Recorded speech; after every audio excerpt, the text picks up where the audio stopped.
Welcome everyone. As you can see on the board, today we start with the fundamentals of HVAC systems, focusing on ventilation and air conditioning. In this module, we'll explore the essential principles of heating, ventilation, and air conditioning.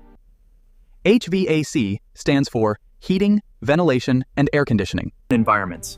We design systems specifically for hospitals, commercial spaces like malls and offices. Common HVAC applications span across various settings, including hospitals, offices, shopping malls, homes, and industrial factories.